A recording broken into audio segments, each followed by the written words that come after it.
Shabbat shalom, Shabbat Shabbat shalom, Shabbat shalom, Shabbat shalom, Shabbat Shabbat Shabbat. Shalom Aleichem, Shabbat Shalom, bienvenidos a esta maravillosa transmisión para la lectura de la Parashá correspondiente a esta semana. Si les parece, vamos a dar un minuto esperando a que el resto de los participantes de esta maravillosa mitzvot se incorporen para iniciar la lectura. Bien, el día de hoy nos toca pues continuar en el Humash, en el libro de Devarim, capítulo 21, pasuk 10, libro del Deuteronomio, capítulo 21, verso 10. Hoy vamos a leer algunos de los principales preceptos que están establecidos pues para toda la humanidad, para todos aquellos que quieren seguir el aprendizaje de Akadosh Baruj Hu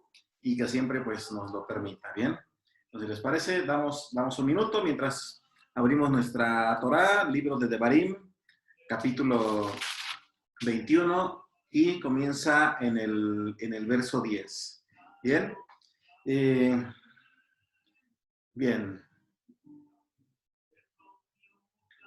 Bien, pues antes de dar inicio, vamos a realizar nuestro shidur, que dice Baruch atah Adonai Eloheinu melech haolam asher natan lanu Torah emet beshem gadol. Amén, amén. Bien, pues iniciamos. Estamos pues llegando pues prácticamente a una serie de lineamientos que Baruch Hashem establece para Eretz Israel, para todo el pueblo de Israel. Hoy sabemos Eretz Israel, ¿quién es pueblo de Israel? Israel no es una tierra, Israel es el momento santo que todos y cada uno de nosotros vivimos donde quiera que nos encontramos. Bien, hemos aprendido durante todas estas enseñanzas que Baruch Hashem pues permite que aquel que se interesa en el conocimiento no solamente de la Kabbalah, sino de los Sefer Kodesh, pues siempre va a ser bienvenido y siempre las puertas tienen que estar abiertas. Bien, y bueno, pues hay algo que generalmente nos preguntamos cuando comenzamos a leer nosotros los preceptos aquí en la Torá, cuando vemos que hay preceptos que son pues prácticamente muy duros, en el sentido de que hay momentos en los que leemos que Baruch Hashem dice, si hay un malvado que desobedece a sus padres después de que lo han corregido constantemente, hay que llevarlo ante el consejo de ancianos y que muera. Y así consecutivamente vemos que hay varias sentencias donde se dice que la persona tendría que ser retirada del campamento y tendría que ser lapidada o su vida tendría que ser cortada. Bien, cuando nosotros leemos esto y revisamos los textos talmúdicos, encontramos que jamás se tuvo que aplicar una pena de muerte en esta índole. Esto es muy importante porque muchas veces dicen, leemos en Torá, qué tipo de creador le diría estas normas a su pueblo. Pues bueno, recordemos para ello las dos escuelas principales. Vamos a tener que retomar nuevamente un poco sobre lo que nos enseñó Hillel y nos enseñó Shammai. Recordemos que Hillel, que era muy flexible, y bueno, podemos decir que Akadosh Baruj Hu en algún momento permitió la flexibilidad ante el pueblo de Israel. Pero ¿qué sucede cuando uno es flexible? Esto es como ustedes, como padres, que son amorosos con sus hijos y dicen, bueno, voy a depositar confianza en ti y yo creo que tú vas a tomar tus propias decisiones, vas a aprender de los errores, hasta que toman decisiones que llegan a perjudicar no solamente a ellos mismos, sino también a todo su entorno. Entonces, recordemos la escuela del Rabí Hillel, que estuvo prácticamente siglo y medio, 2 siglos antes de la era común, hace poquito más de 2100 años, explicaba esto. O sea, Akadosh Baruj Hu permite primero cierta flexibilidad en el comportamiento del ser humano. Sin embargo, ¿qué pasa posteriormente? El ser humano, como se diría coloquialmente, Akadosh Baruj Hu les daba el pie, el pueblo de Israel se tomaba la pierna y entonces hacían un festín completamente desordenado. ¿Y qué sucede? Bueno, pues Akadosh Baruj Hu entonces dice, bueno, ahora vamos a aplicar la escuela de Rabbi Shammai. Y recuerdan cómo era el Rabbi Shammai, nada tolerante. Él decía, bueno, si usted tiene que cumplir su precepto, lo tiene que cumplir al pie de la letra. Si no, está fallando. Entonces, ¿qué sucede? Recordemos que hay un principio fundamental en el estudio de los Sefer Kodesh. Y es que cuando nosotros interpretamos la Torá o cualquier otro texto, podemos, por tradición rabínica, llevarla a una situación un poco más hermética. Quiere decir que podemos exigir más con la finalidad de que el ser humano pueda cumplir ese precepto, pero no menos. No se puede ser flexible, no se puede conducir a menos, porque esto caería en la posibilidad precisamente de que el ser humano pues se hiciera daño. Recordemos que hay algo muy importante también en el cumplimiento de los preceptos. ¿Para qué están establecidos los preceptos? Primero, para protegernos de nosotros mismos.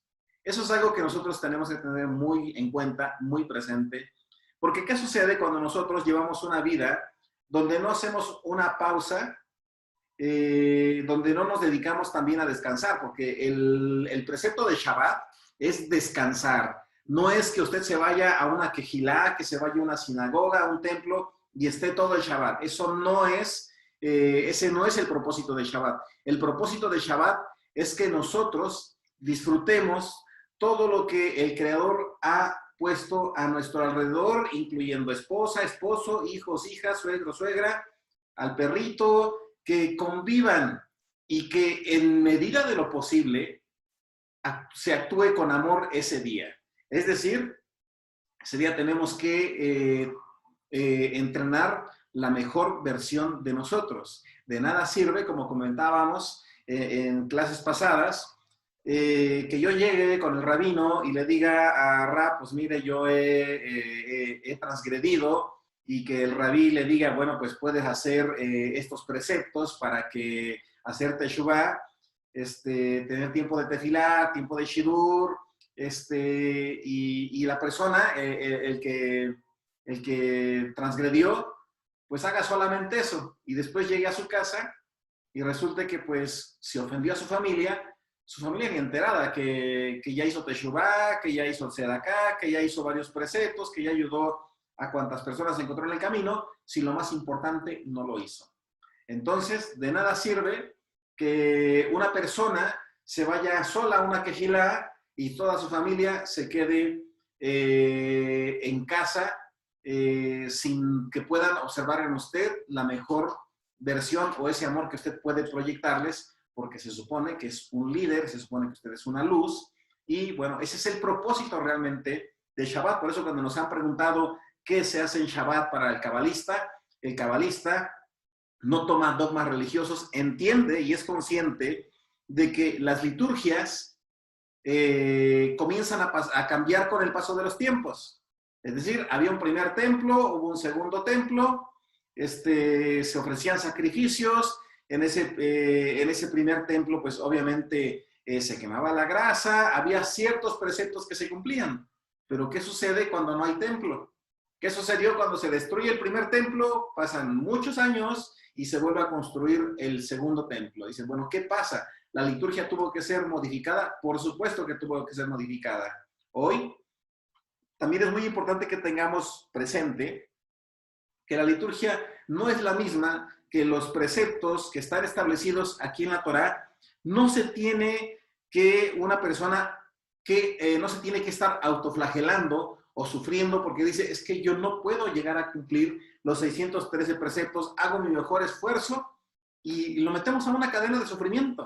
La persona dice, bueno, ¿ahora qué hago? Siento que estoy fallando, que estoy fallando y que estoy fallando, y lo metemos muchas veces al concepto del Dios castigador. Y ya aprendimos sobre eso. La Kabbalah nos permite conocer a través del Zohar que no hay un Dios castigador ni un Dios recompensador, sino que nosotros mismos, dependiendo del canal de conciencia que tengamos, generalmente vamos a emanar pues estos resultados. Entonces es muy importante que todos y cada uno de nosotros tengamos eso muy, muy presente para que cuando tengamos que cumplir este precepto, realmente sepamos con qué conciencia nosotros vamos a estarlo realizando. ¿Bien? Entonces, recuerde el primer objetivo de los preceptos, ¿cuál es? El primero es cuidarnos de nosotros mismos. Es que yo no me haga daño, que yo no me esmere demasiado en el mundo de la materia y que no me afane en el mismo, porque si yo me afano en este mundo material, se me va a olvidar cuál es el propósito para el cual yo llegué a esta vida, a este mundo, cuál es mi misión. Bien, entonces el segundo propósito de los preceptos es para que nos conduzcamos nosotros con justicia y amor al prójimo. Que haya alineamientos, que haya un referee que nos permita conocer hasta qué punto nosotros podríamos equivocarnos o hasta qué punto nosotros podríamos creer que tenemos la razón y no es así. Y muchas veces nosotros definitivamente ocupamos esto, necesitamos una perspectiva externa, una tercera persona, si lo queremos llamar de una forma que nos permita identificar que muchas veces nosotros queremos defender un argumento que está dañando a alguien más y que no es sostenible, aunque generalmente nosotros pensamos que por el hecho de que es nuestra verdad debe de ser aceptada delante de todos los demás. Y no es así. Entonces, segundo propósito de los preceptos y de las diversas leyes que nos enseña esta parashá es protegernos a nosotros mismos, de nosotros mismos, proteger al prójimo para que haya un juez justo que nos permita identificar en qué momento nosotros somos quienes fallan y en qué momento son nosotros quienes están fallando. Esto llega a suceder mucho cuando hay una discusión entre padres e hijos, donde muchas veces el hijo es enseñado a honrar a sus padres, pero el hijo piensa que el mandato de honrar a sus padres tiene que ser incondicional, a pesar de que sus padres le maltraten. La respuesta no es así. El Talmud nos enseña que nosotros deberíamos también de honrar a los hijos como tales, como individuos. Por lo tanto, un padre que quiere ser honrado por sus hijos también debe de honrar a los propios para evitar que haya un daño. Así que aquí no hay un favoritismo, la misma balanza nos permite a nosotros conocer qué es lo que sí deberíamos nosotros de hacer. ¿Y qué más nos enseñan estos preceptos? Los preceptos también cumplen el propósito de proteger la creación. Por eso usted puede leer constantemente que aquí nos dice que no podemos nosotros poner a arar a un toro con un burro, porque sabríamos lo que pasaría. El toro mataría obviamente al burro. Nos está enseñando a que no porque a nosotros nos interese solamente el mundo de la materia o obtener nuestro propio beneficio, que por ello nosotros tengamos que maltratar a la creación. Y esto aplica también para las mascotas. Hay mucha gente que muchas veces llega a tener un perro para que cuide su hogar, para que cuide su espacio, pero no le da de comer, no le pone un techo, no lo protege de la lluvia, no lo protege del sol, no lo lleva al médico veterinario. ¿Por qué razón? Porque no ha aprendido a darle un valor a la creación. ¿Qué nos enseña también en integración el amor al prójimo y el amor a la creación? Nos decía algo maravilloso y que está establecido pues precisamente en lo que nosotros estamos leyendo en el libro de Devarim. También nosotros leemos algo muy interesante que deberíamos de seguir o ver cómo lo aplicamos nosotros a estos tiempos. Nos dice aquí Devarim capítulo 23, verso 24, dice: cuando entres en la viña de tu prójimo, podrás comer uvas hasta saciarte, mas no pondrás cesto como le hacen muchos para llevar. Y es que muchas veces, si nosotros eso lo viéramos, cuando hay comedores comunitarios o hay personas que quieren ayudar a alguien más, usted se ha dado cuenta que esas personas lo hacen de corazón y quieren compartir alimento, ayudar al necesitado, pero ¿qué sucede? De pronto hay gente que no le basta consumir el alimento del día, sino que va y se forma 1, 2, 3, 4 veces, hacen sus montones de comida y se ocupa nada más para sí mismo y no permite que los demás puedan saciar esa necesidad. Dice aquí que verso 25, cuando entres en la mies de tu prójimo, podrás arrancar espigas con tu mano, mas no aplicarás hoz a la mies de tu prójimo. Es decir, tenemos que cuidar la forma en la que nosotros tomamos cuando necesitamos también del mundo, ¿bien? Ahora bien, por ejemplo, tenemos en el verso 20 del capítulo 24, dice, cuando sacudas tus olivos, no recorrerás las ramas que hayas dejado tras de ti, serán para el extranjero, para el huérfano y para la viuda. Nos enseña que nosotros tenemos que aprender a tomar lo necesario, porque en caso contrario, nosotros mismos nos hacemos daño. Esto sucede muchas veces como cuando estamos pues queriendo abarcar todo. Esto es como un empresario. Un empresario de pronto quiere abarcar todo su nicho de mercado y no da oportunidad a aquellas nuevas empresas, nuevas generaciones que vienen creciendo. ¿Por qué razón? Porque nada más quiere todo para él, a pesar de que muchas veces no puede con estos resultados, ¿verdad?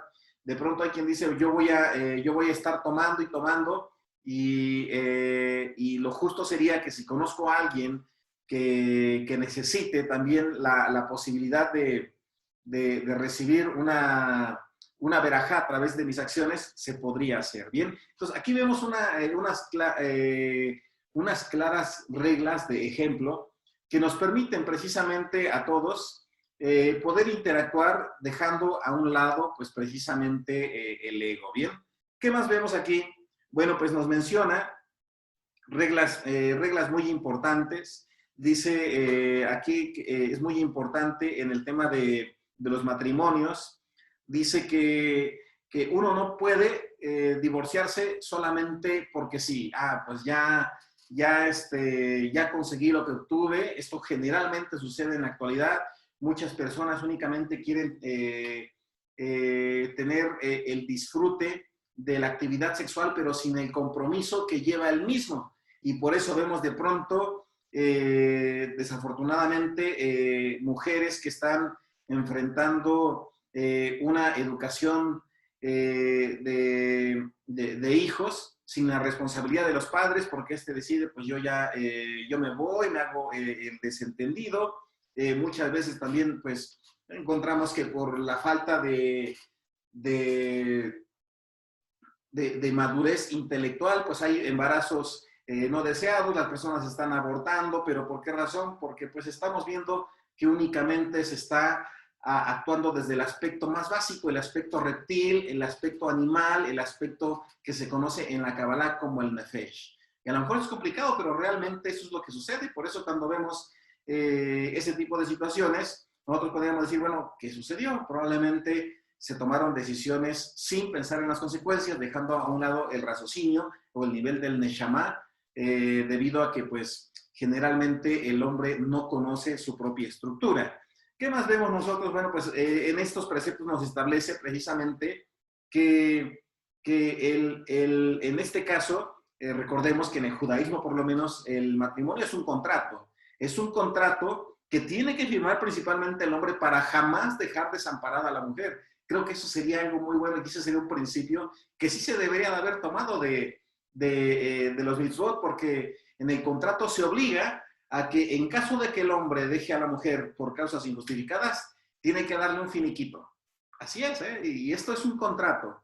Y tienes que, no puedes llegar, irte y decirte, pues ahí arréglatelas como puedas. No, tienes que entregar a ella un recurso económico por muchos aspectos, ¿bien? Entonces, eso es muy importante tenerlo presente, y podríamos mencionar, entonces, podríamos decir que no todos los preceptos tendrían que descartarse. ¿Qué más menciona? Nos enseña que nosotros, en el verso 14 del capítulo 24, dice el libro de Devarim, no oprimirás al jornalero pobre y menesteroso, ya sea de tu mismo pueblo o de los extranjeros que habitan en tu tierra dentro de tus ciudades. En su día le darás su paga, y no se pondrá en el sol sin que se lo des, pues es pobre y con él sustenta su vida, para que no clame contra ti al Eterno y te sea considerado como mal a tu persona. Entonces, este es otro precepto muy importante. Si nosotros tenemos gente que trabaja con nosotros, tenemos que jamás tenemos que posponer su pago. Eso es lo primero que nosotros tenemos que separar. ¿Sabes? Que no, yo no puedo decir, no ha habido ventas, yo no puedo decir, esta semana no me pagaron, yo no puedo buscar excusas o pretextos. Tú siempre tienes que tener reservado el salario de esa persona. E inclusive en las empresas judías hay un precepto más hermoso que nos obliga a pagar un día antes. Entonces, ¿por qué razón? Porque no queremos caer en el incumplimiento de ese precepto. Entonces, es muy importante que jamás retenga usted el salario de alguien más. Porque aquí está, usted lo acaba de leer, dice, Baruch Hashem va inmediatamente a observar eso y eso te hace perder muchos méritos. Así que usted pague. Y si por alguna situación que usted diga, es que definitivamente hice todo lo que pude y no pude pagarle, le va a tener que dar algo adicional al salario que usted le dejó de pagar. Si usted por error se retrasó un día, pues usted tiene que abonarle algo adicional a manera de retribución, a manera de disculpa, ¿bien? Algo que sea justo, no una limosna. En Kabbalah ni en el judaísmo se da limosna a alguien que ha trabajado por ganarse un salario, ¿bien? Entonces, esto es parte también de lo que nos está enseñando a nosotros el día de hoy, estos preceptos, que nos enseña también a nosotros que debemos aprender a no generar la shonara, una condena a los padres de un hijo que se ha conducido de forma inapropiada o a los hijos por la reputación que tengan los padres, ¿verdad? Porque muchas veces nosotros generalmente vemos que algún miembro de la familia cometió algún error, tergiversó algún precepto, ¿y qué sucede? Pues inmediatamente nosotros decimos, es la familia tal quienes actúan de esta forma en general. Eso sería un error. La Torah es muy clara, dice, no puedes tú generar un juicio de manera similar a otra persona, aunque sean miembros de la misma familia. Por eso usted de pronto puede encontrar que hay familias donde a veces los que están peleados son los padres de familia, pero los hijos se hablan o se saludan, o se dicen buenos días, buenas tardes. Eso no es traicionar a su familia, porque si usted tuvo una discusión con el vecino, con la vecina, porque no supo cómo llevar a cabo la discusión, no significa que usted tenga que decirle a su hijo, no le hables, no lo saludes, ignóralo, es tu enemigo. Eso es incorrecto. Nosotros tenemos que ser justos, aún en la forma en la que nosotros vamos a estar dirigiéndonos para con todos los demás. ¿Bien? Hay otros preceptos que son maravillosos. Esto le sirve para los recién casados. Dice igual, capítulo 24, verso 15, dice, cuando alguno fuere recién casado, no saldrá a la guerra, ni en ninguna cosa se le ocupará, libre estará en su casa por un año para compartir con su mujer y alegrarse con ella. Y eso también es muy importante, porque imagínense que de pronto usted se casa, contrae nupcias y de pronto dice, ¿sabes qué? Me voy un tiempo. La Torah establece que por lo menos durante el primer año la persona debería de estar viviendo en la misma ciudad, no en estados diferentes, porque esto puede generar que esa emanación que fortalece y da madurez a una pareja se pierda. Bien, recordemos, y esto usted seguramente lo conocerá, hay una fase de enamoramiento que es necesaria en el ser humano para que se sienten las bases que dan la solidez a una relación. Por eso es importante que durante ese tiempo se eviten los espacios o las separaciones que lleguen a generar que esa etapa del enamoramiento se trunque y no permita la madurez en el amor o en la relación de pareja. Bien, ¿qué más vemos? Pues nosotros en los preceptos dice que nosotros debemos de tener también pesas y medidas honestas. Tenemos que conducirnos con justicia. Y es que muchas veces, y sigue sucediendo en la actualidad, hay mucha gente que desafortunadamente sigue modificando las básculas, sigue dando incompleto, y bueno, pues generalmente dice, bueno, no pasa nada, es algo muy pequeño, no se le afecta. Generalmente esto es como el que se dedica al comercio, generalmente llega a poner 10 gramos de más, pero jamás de menos. Nunca pone de menos para no dejar ese precepto sin cumplir. Entonces, ¿qué más nos enseña?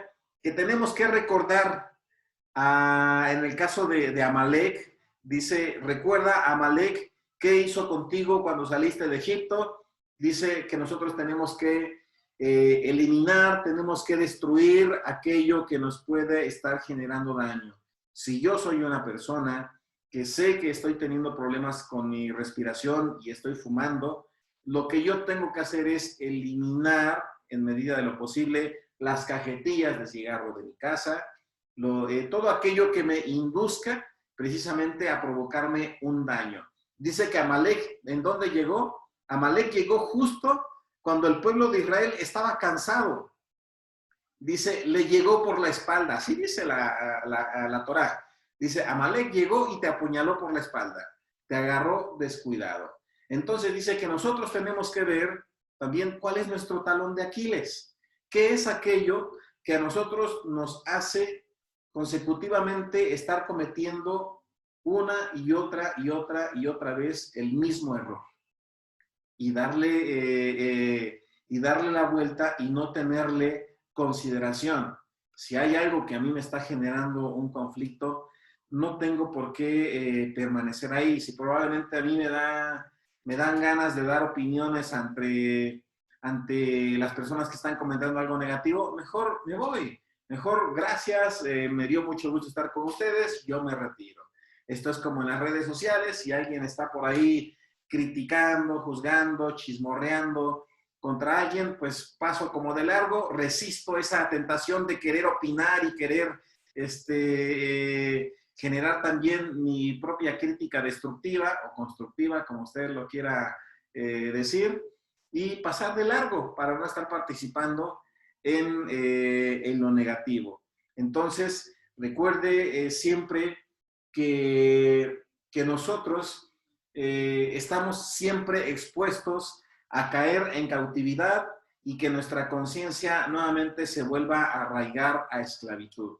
Entonces, si usted está teniendo una libertad de conciencia, no permita que sea sujetada una vez más ante todo aquello que se pueda manifestar durante su diario vivir. Bien, entonces, pues recordemos también que los preceptos se adecúan de acorde al tiempo, de acorde a la ciudad. No tenemos que estar preocupados por decir, hay preceptos que yo no puedo cumplir, porque muchas veces dicen, oye, la mezcla de la carne con la leche. Bueno, pues yo le diría, recuerde que Abraham, cuando se le aparecieron los malajim, pues le sirvió leche y le sirvió carne. Entonces recordemos que muchas veces gran parte de los preceptos ni siquiera se encuentran establecidos en la Torá y que muchas veces también tienen opinión humana. Eso es muy importante porque esto es como cuando nosotros leemos comentarios donde dice la gente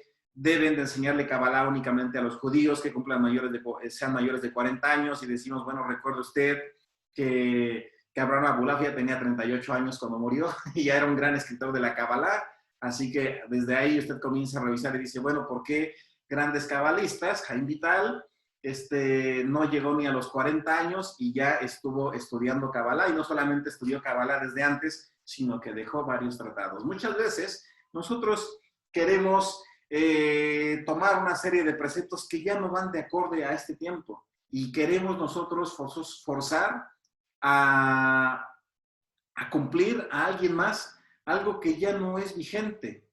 Entonces, esto no quiere decir por ello que dejemos a un lado todo o que seamos completamente flexibles. Tenemos que esmerarnos porque al final del día los preceptos nos enseña el libro de Devarim, el libro de Shamot, que traen consigo una verajá. Por eso cuando una persona dice, Rab, me está pasando esto, le decimos, Shamot capítulo 30, 31, 33, 33, 34. Bueno, ya nos pasamos, ¿verdad? 30, 31. ¿Qué sucede? Ahí busque bendiciones por la obediencia, consecuencias de la desobediencia. Entonces, si usted en las consecuencias de la desobediencia ve que hay una maldición, nada más cumple el precepto. Los preceptos tienen la maravillosa facultad de reivindicar una verajá en el ser humano. Bien, pues hasta aquí la lectura de la parashá del día de hoy. Me alegra que todos y cada uno de nosotros nos esmeremos por cumplir este precepto maravilloso. Esto suma méritos a sus oraciones. Cumplir los preceptos precisamente suma méritos. Entonces, el hecho de que usted se da un tiempo, a diferencia de otras personas que probablemente ahorita están, bueno, ahorita ya no creo que estén, sigue la pandemia, no están en el antro, no están en el cine, no están en el boliche. La gente que pone como prioridad el mundo espiritual, el desarrollo de la conciencia, dice el Talmud, le es contado como un gran mérito. Entonces, estos méritos son los que generalmente se presentan delante de Akadosh Baruj Hu con su malajim, que dice, mira a Patti, mira a Eduardo, mira a Carlos, mira a Nadia, mira a Yadira, ellos se han esmerado en cumplir preceptos, es justo que tú les respondas porque ellos están entrando a esa tierra prometida y eso pues eso es maravilloso. Entonces vale oro tomarse un tiempo para estudiar los Sefer Kodesh, para los preceptos, para encender esa luz y conectar con todas las almas que ahorita encendimos nuestras velas en nuestros hogares y para aquellos que las van a seguir encendiendo. Es maravilloso.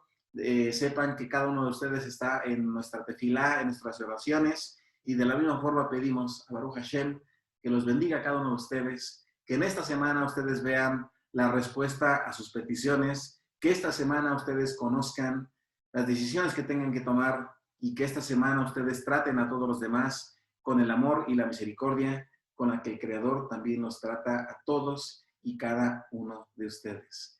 Como siempre, mando un abrazo a su alma, a su corazón y que la bendición de ustedes sea también en el más pequeño que habita en sus hogares, así como el más grande de días.